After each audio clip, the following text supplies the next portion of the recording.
الحمدللہ وحدہ والصلاة والسلام علی من لا نبی بعدہ اما بعد فاعوذ باللہ من الشیطان الرجیم بسم اللہ الرحمن الرحیم یا ایہا الذین آمنوا لا تتخذوا عدوی وعدوکم اولیاء، اے ایمان والو تم میرے اور اپنے دشمنوں سے دوستیاں نہ بناؤ۔ آج ہماری سورہ الممتحنہ شریف اس کے پہلی آیت کے چند الفاظ میں نے تلاوت کیے ہیں۔ سب سے پہلے سورہ الممتحنہ کا جو تعارف ہے وہ سماعت کیجیے۔ سورہ ممتحنہ جو ہے یہ بالاتفاق مدنی سورت ہے، یعنی ہجرت نبوی صلی اللہ علیہ وآلہ وسلم کے بعد یہ نازل ہوئی، اور قرآن پاک کی ترتیب کے اعتبار سے جو مصحف کی ترتیب ہمارے پاس ہے اس کے لحاظ سے جو اس کا نمبر ہے وہ 60واں ہے قرآن پاک میں، اور اپنے نزول کے اعتبار سے جسے ترتیب نزولی کہا جاتا ہے اس کے اعتبار سے سورت کا جو نمبر ہے وہ 91 ہے، 91۔ اب اس کے نام بھی دو ہیں، ایک ممتحنہ پڑھا جاتا ہے اور ایک ممتحانہ پڑھا جاتا ہے۔ ممتحنہ ہا کی زبر کے ساتھ، یہ بھی کتب تفسیر میں اور کتب حدیث میں اس کا نام جو ہے وہ موجود ہے۔ ممتحنہ کا معنی یہ ہے کہ ایسی عورتیں جن کا امتحان لیا گیا۔ دو چیزیں یہاں پہ ہیں، ممتحنہ اور ممتحانہ۔ امتحان لینے والی صورت، اگر اس کا لفظ ہم پڑھیں گے ممتحانہ تو اس کا معنی یہ ہوگا کہ یہ وہ صورت ہے جو عورتوں کا امتحان لینے والی ہے۔ اب ظاہر ہے صورت تو امتحان لینے والی نہیں ہے، امتحان لینے والے تو اللہ کے رسول صلی اللہ علیہ وسلم یا مسلمان ہیں، مومنین ہیں، تو یہ مجازی طور پہ یہ کہا گیا ہے کہ چونکہ یہ صورت ایسی ہے جس میں یہ احکامات بتائے گئے ہیں تو اس لیے اس کا نام جو ہے وہ ہم نے کتب تفسیر میں جو پڑھا وہ ہے ممتحانہ۔ دوسرا نام ہے ممتحنہ جو زیادہ مشہور ہے، ہمارے ہاں قرآن پاک میں بھی مشہور ہے، الممتحنہ۔ تو ممتحنہ کا معنی یہ ہوتا ہے امتحان لینے والی صورت جو عورتوں کا امتحان لے گی، یہ بھی اسی لحاظ سے ہے، یا ایسی عورتیں جن کا امتحان لیا گیا، یہ اس معنی میں زیادہ قرین قیاس ہے۔ تو ممتحنہ بھی لفظ ٹھیک ہے، ممتحانہ بھی ٹھیک ہے، جو بھی نام لیا جائے وہ دونوں اسماء گرامی جو ہیں سورہ اس کے وہ دونوں ٹھیک ہے اور درست ہے۔ اس کے بعد اس کی مثال قرآن میں ایک اور بھی ہے، جیسے سورہ مجادلہ ہے۔ سورہ مجادلہ جو ہے اس کو مجادلہ بھی پڑھتے ہیں، مجادلہ بھی پڑھتے ہیں۔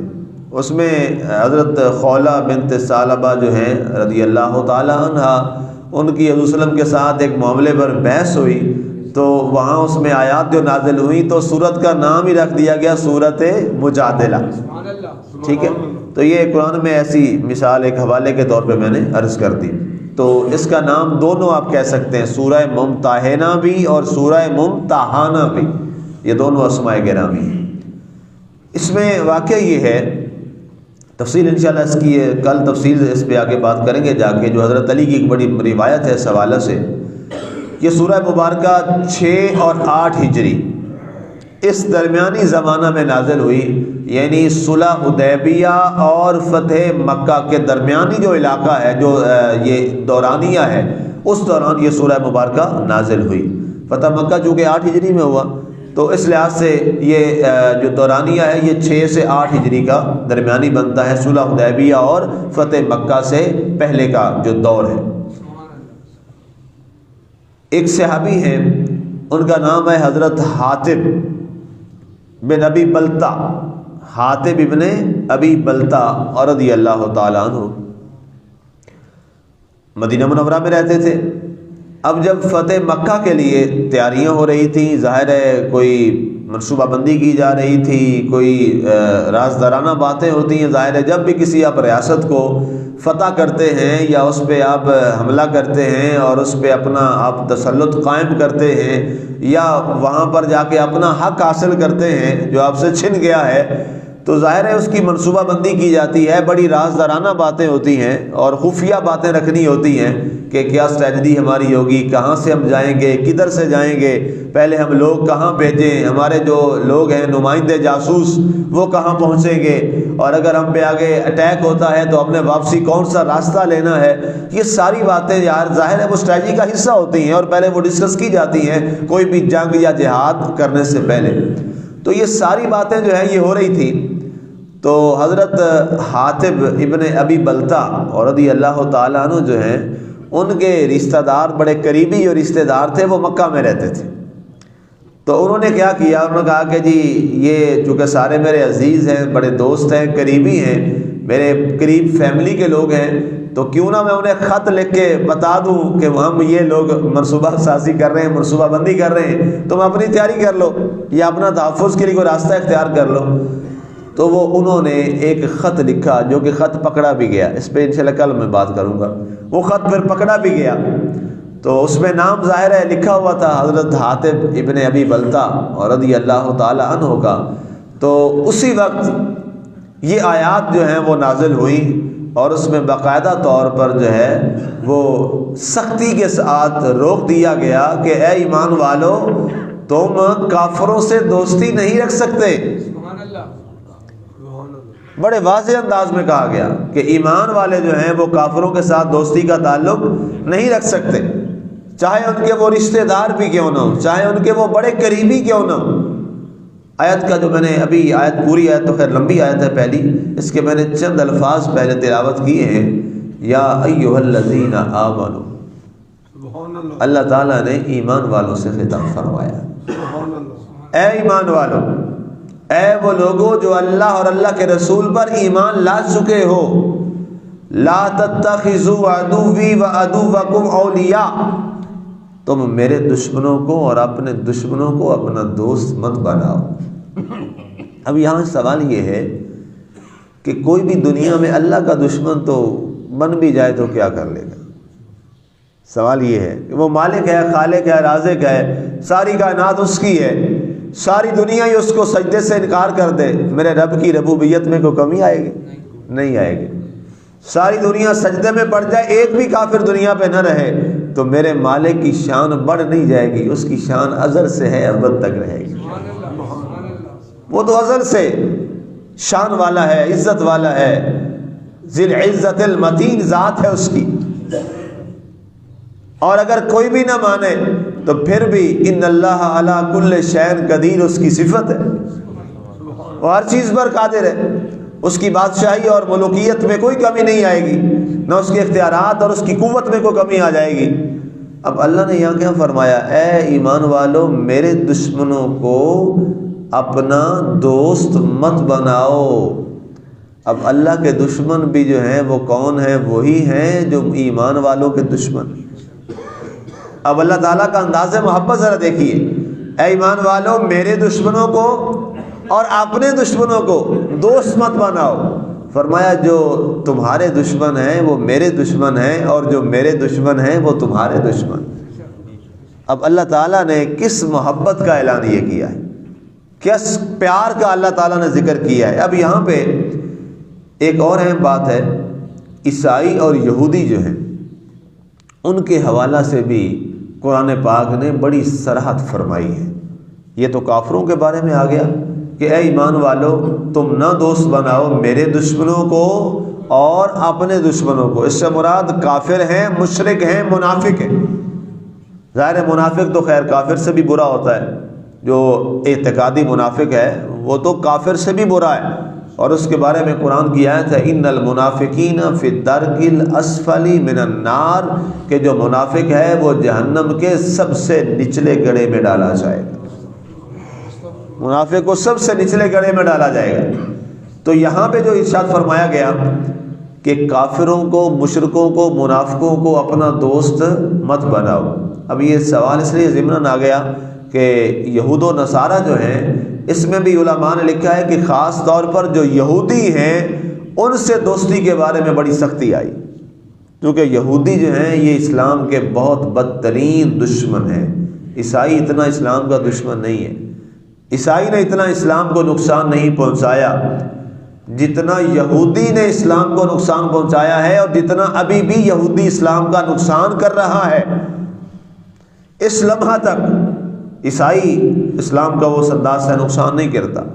اور نہ اس کی نفرت ہے اسلام کے خلاف اس انداز کی، اور نہ مسلمان کے ساتھ جتنی یہودی کی اسلام کے خلاف زہر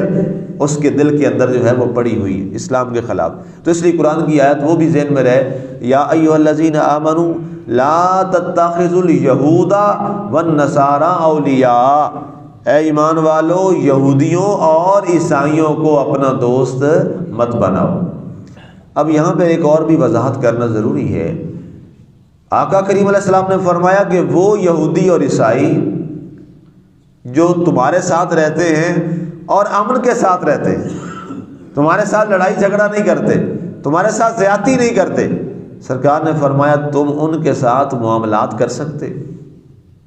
ان کے ساتھ معاملات زندگی کر سکتے ہو، تم ان کے ساتھ کاروبار کر سکتے ہو، تم ان کے ساتھ جو ایک انسانی حقوق کے معاملات ہیں وہ تم کر سکتے ہو، لیکن جو ایک دلی محبت اور الفت ہوتی ہے، ظاہر جس کو دوستی کا تعلق کہا جاتا ہے، فرمایا وہ دوستی کا تعلق تمہیں اسلام اجازت نہیں دیتا، لیکن اگر وہ تمہارے ساتھ ٹھیک چل رہے ہیں تو پھر ایک معاملات چلانے کے لیے، اپنے کاروبار چلانے کے لیے ان کے ساتھ تم معاملات کر سکتے ہو، تمہیں اللہ اور اللہ کے رسول نے اجازت عطا فرمائی ہے۔ یہ اللہ تعالیٰ کے اللہ کے رسول نے تمہیں اجازت فرمائی ہے، حتیٰ کہ یہاں تک کہ جو اہل کتاب ہیں ان کا جو ذبیحہ ہے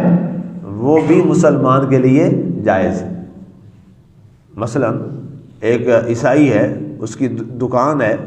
گوشت کی دکان ہے، ایک بڑا اہم مسئلہ ہے، عیسائی ہے، اس کی دکان ہے گوشت کی، اب ظاہر ذبح تو وہی کرتا ہے، ٹھیک ہے، تو اس کا ذبیحہ جو ہے وہ اللہ اور اللہ کے رسول نے ایمان والوں کے لیے حلال اور جائز قرار دیا ہے، اس لیے کہ اہل کتاب جو ہیں وہ اللہ کی توحید کو مانتے ہیں، اللہ کی وحدانیت کو مانتے ہیں۔ جو عیسائی اور یہودی جو ہے وہ اللہ کو وحدہ لا شریک مانتا ہے، اور اہل کتاب ہوتا ہی وہ ہے جو اللہ کو وحدہ لا شریک مانے اور نبوت کا اقرار کرے، اور مرنے کے بعد دوبارہ زندہ ہونے پر ظاہر ہے وہ یقین رکھتے ہیں، اور ان کی باقاعدہ قبریں بھی ہیں، قبرستان بھی ہیں، ٹھیک ہے۔ تو وہ شخص، وہ عیسائی اور یہودی، چاہے اس کی مرغی کی دکان ہے یا گوشت کی دکان ہے بڑے گوشت کی، تو اس سے باقاعدہ تصدیق بھی کی جا سکتی ہے کہ بوقت ذبح تم کس کا نام لیتے ہو، تو ظاہر ہے اہل کتاب بھی بوقت ذبح جو ہے وہ اللہ کا نام ہی لیتے ہیں، وہ اللہ کا نام ہی لیتے ہیں۔ تو اللہ کا نام جب لیا جائے تو اہل کتاب کا ذبیحہ بھی اسلام نے ہمارے لیے حلال رکھا اور جائز رکھا۔ اس کی اور بہت ساری مثالیں ہیں، کئی اور حدیث بھی ہیں، وہ ملتی ہیں، اگر اس میں کسی کو کوئی سوال ہو تو وہ بعد میں کیا جا سکتا ہے۔